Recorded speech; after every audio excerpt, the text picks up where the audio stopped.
बधाई हो इस पहले प्रोग्राम के लिए, बहुत बहुत शुभकामनाएं। Thank you. और जी इंडिया चैनल को विशेष शुभकामनाएं। बहुत बहुत धन्यवाद सर।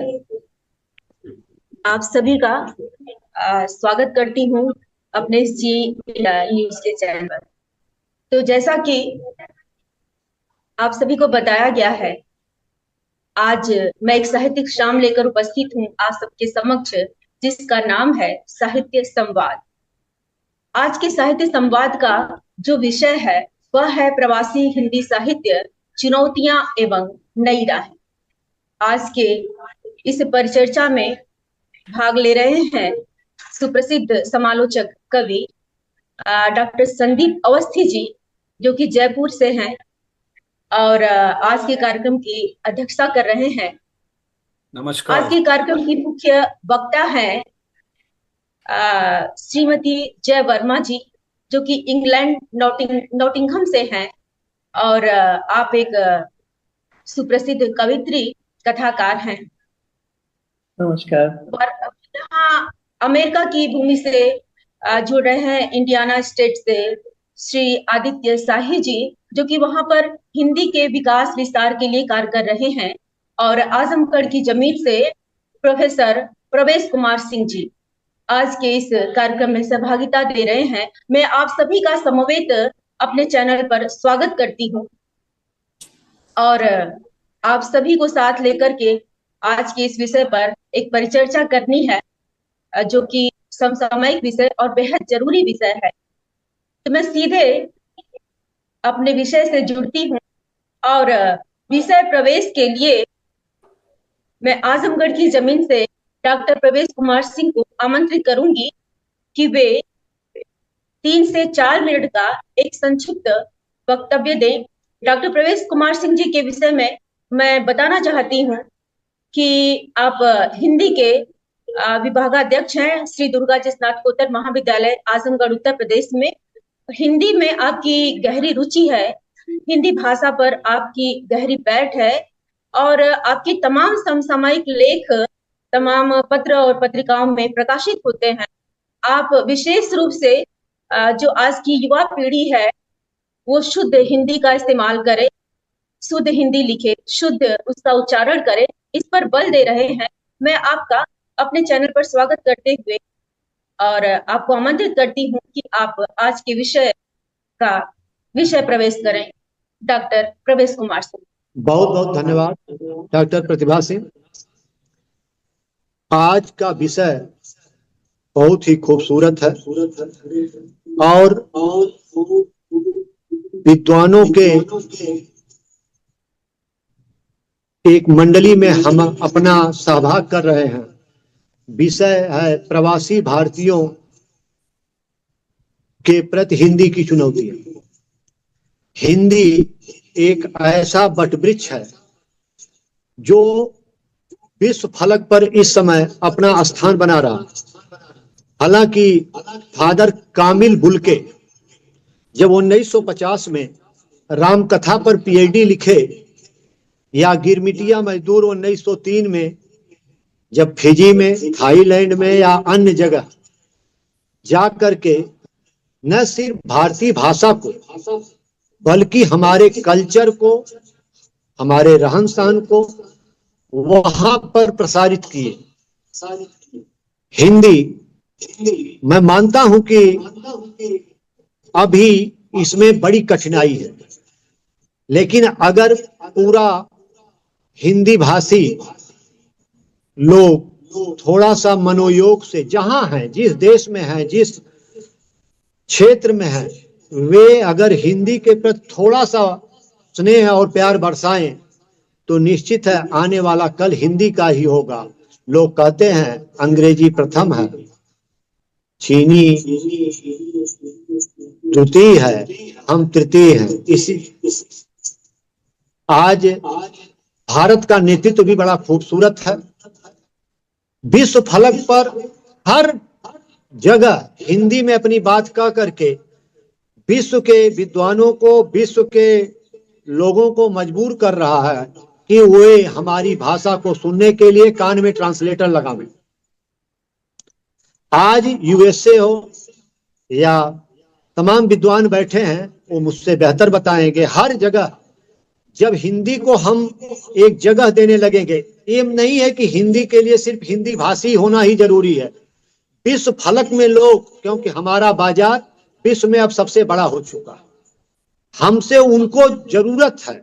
जैसे रसिया में हिंदी लोग ज्यादा लाइक करने लगे, हमारे भारत के इर्द गिर्द हर तरफ हिंदी को लोग चाहने लगे हैं, हिंदी को लोग समझने लगे हैं। पाकिस्तान तो अफगानिस्तान, वहां की स्थानीय भाषा कुछ हो, लेकिन वहां फिल्में भी लोग हिंदी में देखते।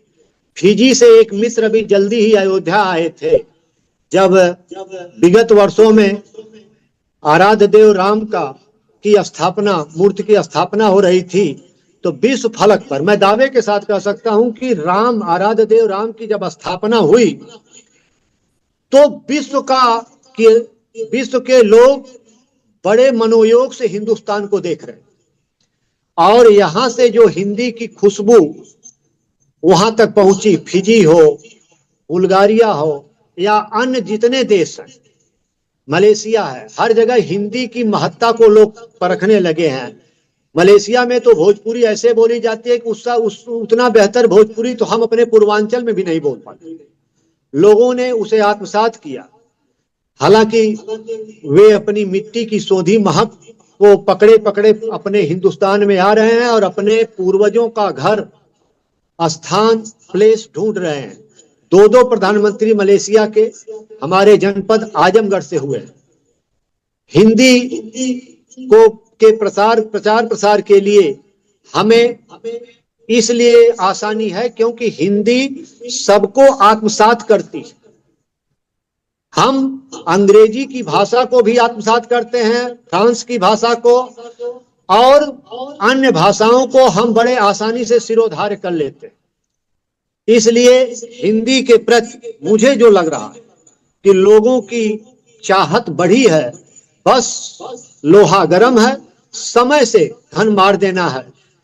हमें विशेष तौर से हिंदी प्रेमियों को, और जितने हिंदी प्रेमी हमारे साथ जुड़े हैं, अगर पूरे मनोयोग से हम लोग लग जाएं, मैं तो अमेरिका से जुड़े आदित्य शाही के प्रति भी शुक्रगुजार हूं कि वे लगभग 4000 लोगों को लेकर के वहां तमाम छोटे छोटे आयोजन, दीपावली, होली, अन्य आयोजन कर रहे हैं। इसका लाभ ये मिल रहा है कि लोगों ने हिंदी की खुशबू को धीरे धीरे पहचानना शुरू किया है, एहसास करना शुरू कर दिया है। हिंदी अब जीवंत हो रही है, विश्व फलक पर अपना स्थान प्राप्त कर रही है। हिंदी के प्रति ऐसा नहीं है कि कोई अंग्रेजियत जरूरी है। हम नहीं कहते कि अंग्रेजी बुरी भाषा है, हम किसी भाषा को बुरा नहीं कहते, लेकिन हिंदी में वो क्षमता है कि सभी भाषाओं को वो आत्मसात कर लेती है। मैं रेलवे स्टेशन, अंग्रेजी है लेकिन हमारे हिंदुस्तानी बच्चा बच्चा समझता है। हम लाउड स्पीकर बोलते हैं, बच्चा बच्चा समझता है। यानी हिंदी की वो ताकत है कि सभी विश्व की सभी भाषाओं को समेकित कर एक नया आयाम पैदा करेगी। मैं अन्य विद्वानों को सुनने के लिए पुनः प्रतिभा सिंह के पास बैठ जाता। धन्यवाद। बहुत बहुत शुक्रिया सर, आपने विषय का प्रवेश अत्यंत ज्ञानवर्धक तरीके से किया। अब मैं सीधे अमेरिका के इंडियाना स्टेट से जुड़े हमारे विशिष्ट अतिथि, विशिष्ट वक्ता श्री आदित्य शाही जी से जुड़ती हूँ। आपके विषय में मैंने बताया था कि आप इंडियाना स्टेट में वहाँ के भारतीय मूल के लोगों को हिंदी के प्रति जागरूक कर रहे हैं, और वहाँ के मूल भारतीय लोगों को ही नहीं बल्कि वहाँ के मूल लोगों को भी, अपने मित्रों को, अंग्रेज मित्रों को भी, अमेरिकी मित्रों को भी वहां पर जागरूक कर रहे हैं हिंदी के प्रति। और जैसा कि प्रवेश सर ने बताया कि लगभग 4000 लोगों तक आपकी ये हिंदी के प्रति जो रुचि है, अभिरुचि है, वो पहुंची है। और इस विषय पर विस्तार से आदित्य शाही जी हम सबके बीच बताएंगे कि और बेहतर तरीके से हिंदी को किस तरह से विदेशों में प्रचार प्रसार किया जा सकता है, साहित्य पर, और विशेष रूप से और क्या किया जा सकता है। मैं आमंत्रित करती हूँ आदित्य शाही जी को। नमस्ते आप सभी लोगों को नमस्कार, धन्यवाद प्रतिभा जी, एंड आपके सभी दर्शकों को सादर प्रणाम। अमेरिका की धरती से मेरा नाम आदित्य शाही है और मैं यहाँ पे हिंदी के लिए अपने रोजमर्रा के जॉब के अलावा हिंदी से भी जुड़ा हुआ हूँ मैं। और यहाँ पे एक इंटरनेशनल संस्था है, अंतर्राष्ट्रीय संस्था है, इंटरनेशनल हिंदी एसोसिएशन, अंतर्राष्ट्रीय हिंदी समिति, जो कि 40 साल पहले बनाई गई थी टेक्सास में। और 19 राज्यों में फैला हुआ है। और उस अ, संस्था के अंतर्गत हम लोग यहाँ पे अपने इस स्टेट में हिंदी पे काफी काम करते हैं। जैसा कि डॉक्टर सिंह ने बताया कि भारत में भारत आज के दिवस पे एक बहुत बड़ा बाजार है, जहाँ पे हर कोई भारत की तरफ देख रहा है। यहाँ पे संभावना संभावना टटोल रहा है। वो इसलिए क्योंकि यहाँ पे भाषाओं का भी काफी महत्व है। आप ऐसे देखिए, यहाँ पे यूनिवर्सिटी ऑफ इलिनॉय करके शिकागो में एक यूनिवर्सिटी है। वहाँ पे एक डॉक्टर प्रोफेसर हैं, डॉक्टर मिश्रा, मिथिलेश मिश्रा। उनका व्याख्यान था, हमने इंडियाना में कराया था। और अभी हिंदी दिवस के उपलक्ष्य में जनवरी 10 को भी हमने कराया था। वो बातें बता रहे थे कि कैसे हिंदी भारत के विकास में सहयोगी है। जैसे कि भारत का 2/3, 2/3 जीडीपी का 2/3 हिस्सा भारत के उन क्षेत्रों से आता है जहां से पहली या तो पहली भाषा हिंदी है या सेकेंडरी भाषा हिंदी है। तो उस चीजों को मैं कभी शेयर करूंगा, आप उसको जरूर सुनिएगा। तो काफी बताने वाली बातें हैं कि कैसे हिंदी पूरे विश्व में फैल रहा है और कैसे विदेशों में बैठे हुए लोग भी उसमें कहीं ना कहीं से कंट्रीब्यूट कर रहे हैं। जैसे अगर आप देखें कि यहाँ पे विश्वविद्यालयों में भी हिंदी की शिक्षा दी जाती है, आपको उसके लिए क्रेडिट मिलता है। और उसके लिए हर कोई प्रयासरत है कि कैसे उस चीज को पढ़ाया जाए। तो अगर हम बात करें अमेरिका में, संयुक्त राष्ट्र अमेरिका में कैसे हिंदी को पढ़ाया जा रहा है, हम कैसे काम कर रहे हैं, तो मैं उस पर कुछ बातें कहना चाहूंगा। कि जैसे हमारा आज की तारीख में हमारा ये पूरा प्रयास है कि नए नए जनरेशन को हिंदी आए। आप वहां पे हिंदी में आप अगर भारत में बैठे हुए हैं तो वहां के बच्चों को कम से कम हिंदी जो भाषी क्षेत्र है वहां पे बच्चे हिंदी में बातें तो कर रहे हैं। हमारे लिए बड़ा चैलेंज ये है कि हमारे बच्चे हिंदी कहीं ना कहीं से धीरे धीरे दूर होती जा रही है। और विशेषतः जो हमारे हिंदी क्षेत्र के आने वाले लोग हैं, उनका कहना यह है कि हम यहाँ पर आ चुके हैं, तो हम यहाँ पे जो है हिंदी तो जानते ही हैं, तो ऐसा करते हैं यहाँ के संस्कृति में थोड़ा सा समाहित होने की कोशिश करते हैं। और उसके चक्कर में ये हो रहा है कि हम धीरे धीरे करके दूर हो रहे हैं। चाहे वो ऐसा नहीं है कि सिर्फ वो हिंदी के क्षेत्र के रहने वाले बच्चे, हिंदी भाषी बच्चे हों, चाहे वो दक्षिण भारत के बच्चे हों, बट कहीं ना कहीं से धीरे धीरे कम होते जा रहा है। लेकिन मैं ये कहूंगा कि दक्षिण भारत के लोग काफी हद तक उस संस्कृति को, उस भाषा को बचा के रख रहे हैं। हिंदी में थोड़ा सा मुझे ऐसा लगता है कि यहाँ पे थोड़ा सा जो है चैलेंज है हम लोगों को, इस विशेषकर हिंदी भाषी लोगों में। तो उसके लिए हम लोगों ने काफी प्रयास कर रहे हैं, छोटे छोटे स्टेप्स ले रहे हैं, ताकि कम से कम उन बच्चों में थोड़ी सी अवेयरनेस आए। जैसे कि हम काफी जोर दे रहे हैं बच्चों में कि आप हिंदी घरों में बातें करें, अपने मित्रों में बातें करें हिंदी की। लेकिन उससे ज्यादा जरूरी है बच्चे कम से कम हिंदी समझें। क्योंकि बोलना लिखना बहुत दूर की बात है, अगर बच्चे हिंदी समझ नहीं सकते हैं तो कोई फायदा नहीं है। क्योंकि यही जो बच्चे जब भारत जाते हैं, तो उनके उनके ही जो अपने भाई बहन हैं दूर के, चाचा चाची के बच्चे हैं, मामा मामी के बच्चे हैं, वो उनके साथ जो है मजाक किया करते हैं कि ताकि उनको ये है कि उनको हिंदी आती नहीं है। तो हमारा प्रयास पहले यह है कि इन बच्चों को पहले हिंदी समझ में आए। लिखना पढ़ना बहुत दूर की बात है। तो पहला स्टेप है, एक स्टेप में पहले चरण में है कि पहले आपको बोलना आए। उसके लिए हम लोग यहाँ पे काफी कुछ क्लासेस चलाते हैं बच्चों को। अब जितने भी हमारे अभिभावक हैं उनसे हम बातें करते हैं, उनसे ये कहते हैं कि अपने बच्चों को कम से कम आप हिंदी में बात करिए, अपने अपने भाषा में, उनको वो समझ में आए। उसके बाद फिर हम धीरे धीरे लिखने की तरफ जाइए, पढ़ने की तरफ जाइए। लिखना ही फिर दूर की बात है, पढ़ना फिर जाते हैं हम लोग, ताकि कम से कम पढ़ पाए।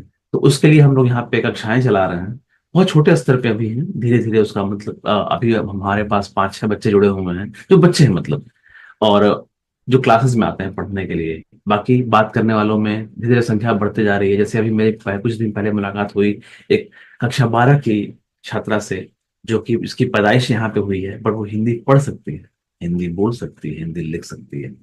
तो मैं सराहना करूंगा उनके माता पिता को जो उन्होंने वो चीजें दी हैं।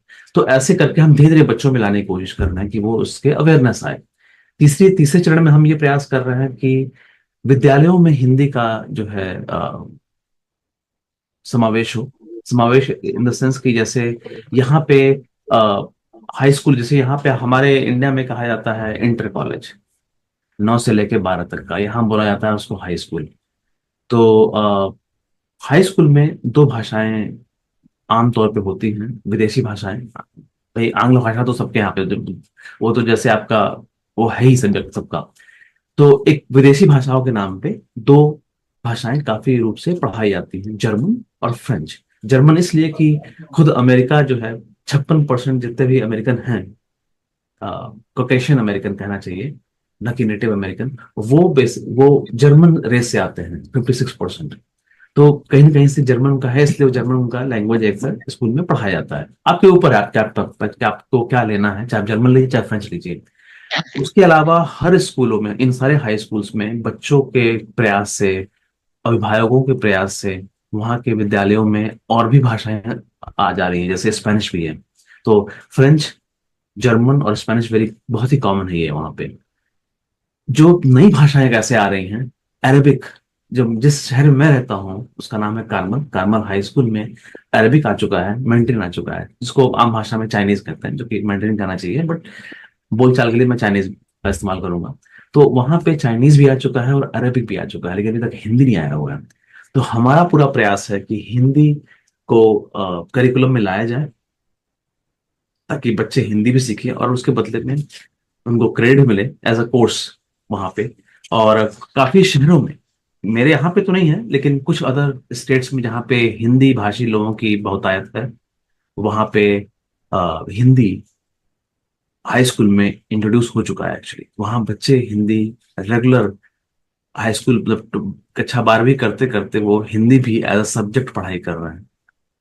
हमारा प्रयास है कि यहाँ, और इसके लिए हमने जब पिछले गत वर्ष में हमने जब विश्व हिंदी दिवस आयोजन किया था सितंबर 14 को, तो हमने वहाँ पे अपने शहर के मेयर और सिटी काउंसिल, इन सभी लोगों को बुलाया था, वो सब आए थे। और वहाँ पे ही प्रोफेसर मिश्रा का व्याख्यान हुआ था कि हिंदी को लेके, और वो काफी प्रभावित हुई थी। उन्होंने उन्होंने तो पूरा स्लाइड प्रोफेसर मिश्रा से मांगा था उसको जानने के लिए, फिर उन्होंने मेंबरशिप भी लिया। और उन्होंने कहा है कि वो पूरी कोशिश करेंगे कि उसको जो है विद्यालय में लाया जाए। किंतु ये एक छोटा प्रयास है, धीरे धीरे करके। ऐसा कोई भी चीजें एक साथ नहीं हो सकती हैं, एक झटके में समय लगता है। तो धीरे धीरे बच्चों का रुझान बढ़ेगा, उनकी तरफ से इसकी डिमांड आएगी, और वो जो बनना शुरू हुआ है अभी। मैं बता दूं अपनी बात खत्म करते करते कि अगले 1 फरवरी को यहाँ पे शिकागो में इंडियन काउंसिलेट ने इनवाइट किया हुआ है सारे आसपास के जितने भी उनके क्षेत्र में आते हैं, जितने भी स्टेट, वहाँ के लोगों को हिंदी दिवस पे आयोजन के लिए काउंसिलेट में है, वहाँ हम जा रहे हैं। और सबसे ज्यादा संख्या जो है वो इंडियाना स्टेट से जा रही है, पूरे 58 लोग जा रहे हैं उसको अटेंड करने के लिए। बाकी स्टेट से कम ही लोग आ रहे हैं। जहाँ पे हाई स्कूल के बच्चे जो यहाँ कार्मल हाई स्कूल में पढ़ते हैं, वहाँ के 3 बच्चियां जा रही हैं, और वहाँ कैसे वो बच्चियां, तो सर, वो आपसे वहां निवेदन। पे जाके अपनी बातें बताना चाह रही हैं कि कैसे वो हिंदी को विद्यालय में लाने की करने के लिए अपने प्रयास कर रहे हैं, और उनसे अवगत कराएंगे, ताकि और जो बाकी अदर स्टेट में जो लोग हिंदी करना चाह रहे हैं वो चीजें। तो इस तरह के छोटे छोटे प्रयास जो है हम लोग कर रहे हैं। और इसी के साथ मैं अपनी बात कहना खत्म करना चाहूंगा। तो आप प्रतिभा जी, आपकी तरफ। बहुत बहुत धन्यवाद सर, बहुत सारी जानकारी आपने दी। अब मैं सीधे मैं श्रीमती जय वर्मा मैम के पास चलती हूँ। लेकिन आपको आमंत्रित करने से पहले आपके विषय में बता दूं कि जय वर्मा मैम इंग्लैंड के नॉटिंघम से हैं, और आप वहां पर बहुत बेहतर कार्य कर रही हैं। काव्यरंग साहित्यिक संस्था की आपने वहां पर स्थापना की है, जिसकी आप अध्यक्ष हैं। आपने नॉटिंघम एशियन आर्ट्स काउंसिल की आप डायरेक्टर हैं। आपकी कहानी संग्रह जो कि 7 कदम नाम से है, कविता संग्रह सहयात्री है हम, और रिश्ते जो कि अभी 17 तारीख को रिश्ते का भारत में भी लोकार्पण हुआ है। निबंध आलेखों का एक संग्रह है सीमा से पार, जिसका इंग्लिश में अनुवाद हुआ है 7 स्टेप्स नाम से। इसके अतिरिक्त आपने कई पुस्तकों का संपादन और सह संपादन किया है।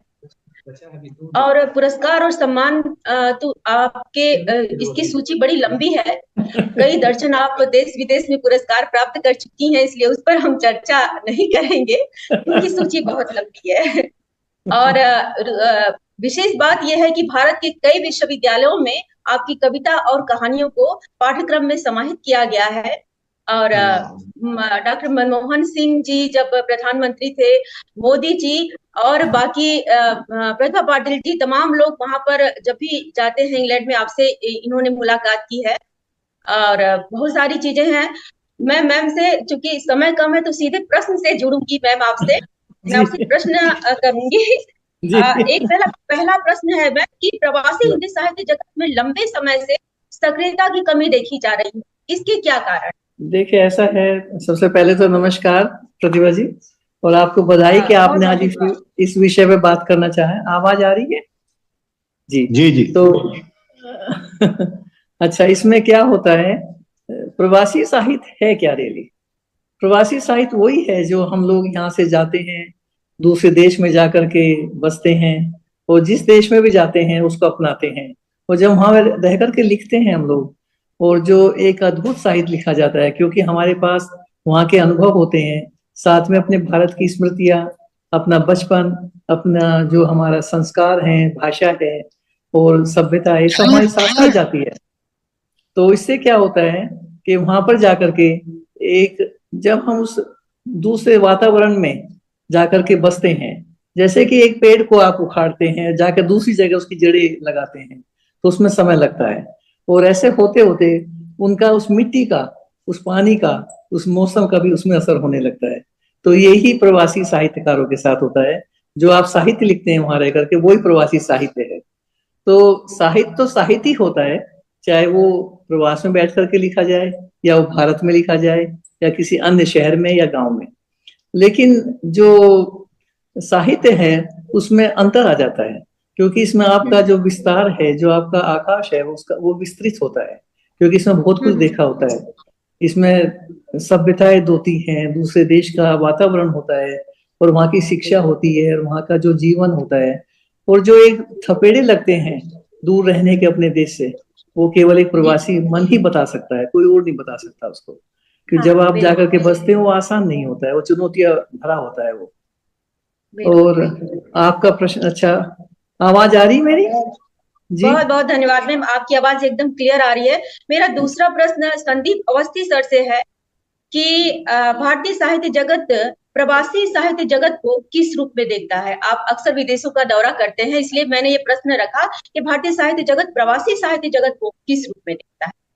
धन्यवाद प्रतिभा, और मैं न्यूज चैनल का भी आभारी हूँ कि उन्होंने साहित्यिक मुझे 2 मिनट के लिए सर रुक जाइए। सर का थोड़ा सा आधे मिनट में परिचय मैं दे लूं, चूंकि परिचय में देना जरूरी है। मैंने बताया सर से कि आप शिक्षाविद, साहित्यकार, फिल्म लेखक, कथाकार, आलोचक हैं। आपके विषय, आपके मान सम्मानों की जो सूची है, पुरस्कारों की, यह भी बहुत लंबी है, इसलिए इस पर मैं चर्चा नहीं करूंगी। आपने 2 आलोचना की पुस्तकें लिखी हैं, 3 कथा संग्रह लिखे हैं, 2 काव्य संग्रह लिखे हैं, देश विदेश में तमाम पुरस्कार, 50 से अधिक पुरस्कार और सम्मान आपको प्राप्त हैं। इसके अतिरिक्त भगवंत विश्वविद्यालय राजस्थान में रिसर्च गाइड हैं आप अंतर्राष्ट्रीय शोध पत्रिका नव अन्वेषण के मुख्य संपादक हैं।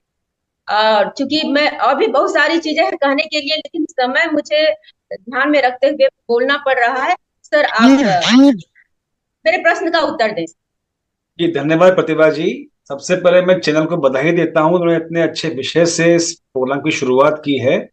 और अभी मैं सुन रहा था राम प्रवेश जी को, आदित्य जी को, दोनों ने बहुत अच्छी जानकारियां दी हैं। अब मैं आगे बढ़ता हूं।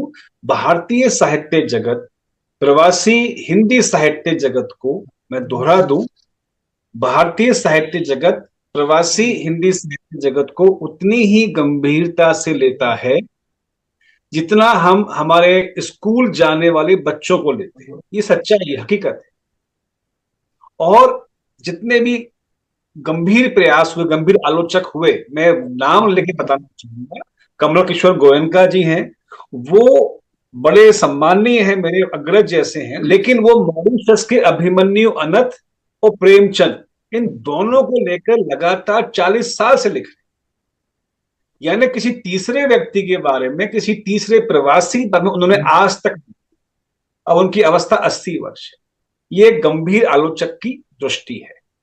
अब सवाल ये आता है, प्रवासी हिंदी साहित्य जगत कितना समृद्ध नहीं है।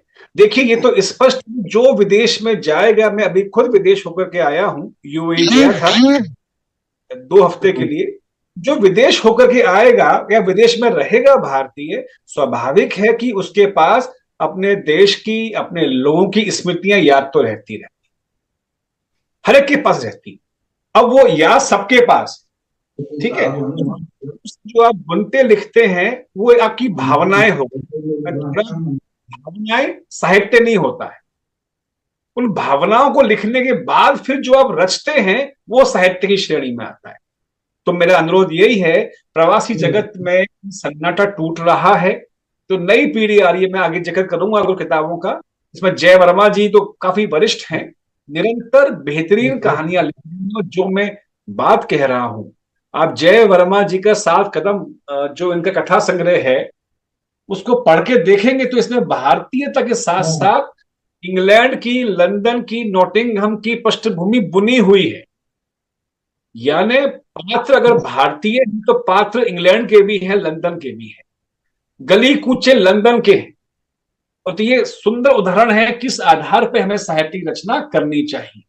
और मैं दोहराना चाहूंगा छोटी सी बात कि भारतीय साहित्य जगत में प्रवासी हिंदी साहित्य जगत का स्वागत है, लेकिन प्रवासी लेखक गण थोड़ा गंभीरता के साथ भारतीय पुस्तकों का, क्लासिक्स का अध्ययन जरूर करें। जी, बहुत बहुत धन्यवाद सर।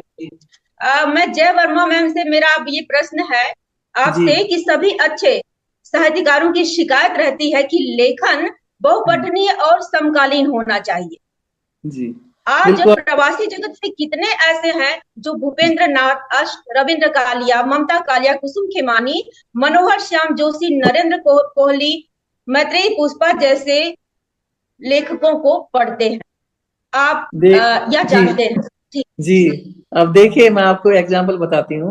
2007 की बात है, ममता कालिया जी और रविंद्र कालिया जी हम लोगों को एक वर्कशॉप कराने के लिए, कहानी वर्कशॉप, और उनकी कहानी वर्कशॉप में तेजेंद्र शर्मा जी भी साथ थे, जो कि हमारे ब्रिटेन के बहुत बड़े साहित्यकार